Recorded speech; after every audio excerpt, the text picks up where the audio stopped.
नवरात्रि का दूसरा दिन मां ब्रह्मचारिणी की सुने पौराणिक कथा। ब्रह्मचारिणी देवी मां दुर्गा की नवशक्ति का दूसरा स्वरूप ब्रह्मचारिणी का है। यहाँ ब्रह्म का अर्थ तपस्या से है।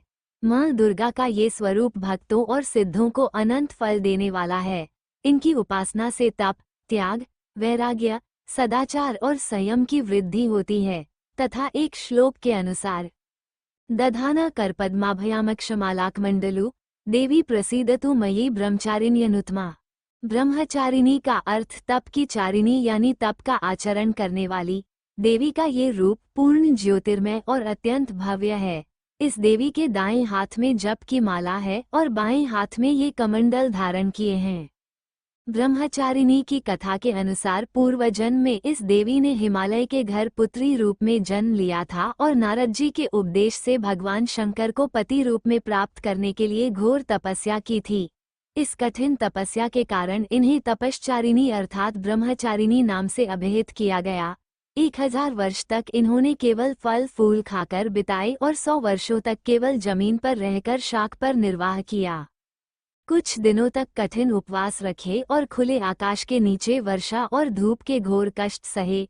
3000 वर्षों तक टूटे हुए बिल्व पत्र खाए और भगवान शंकर की आराधना करती रहीं। इसके बाद तो उन्होंने सूखे बिल्व पत्र खाना भी छोड़ दिए। कई हजार वर्षों तक निर्जल और निराहार रहकर तपस्या करती रहीं। पत्तों को खाना छोड़ देने के कारण ही इनका नाम अपर्णा नाम पड़ गया। कठिन तपस्या के कारण देवी का शरीर एकदम क्षीण हो गया। देवता, ऋषि, सिद्धगण, मुनि सभी ने ब्रह्मचारिणी की तपस्या को अभूतपूर्व पुण्यकृत्य बताया, सराहना की और कहा, हे देवी, आज तक किसी ने इस तरह की कठोर तपस्या नहीं की। ये तुम ही से ही संभव थी। तुम्हारी मनोकामना परिपूर्ण होगी और भगवान चंद्रमौली शिवजी तुम्हें पति रूप में प्राप्त होंगे। अब तपस्या छोड़कर घर लौट जाओ, जल्द ही तुम्हारे पिता तुम्हें बुलाने आ रहे हैं। इस देवी की कथा का सार यह है कि जीवन के कठिन संघर्षों में भी मन विचलित नहीं होना चाहिए। मां ब्रह्मचारिणी देवी की कृपा से सर्व सिद्धि प्राप्त होती है।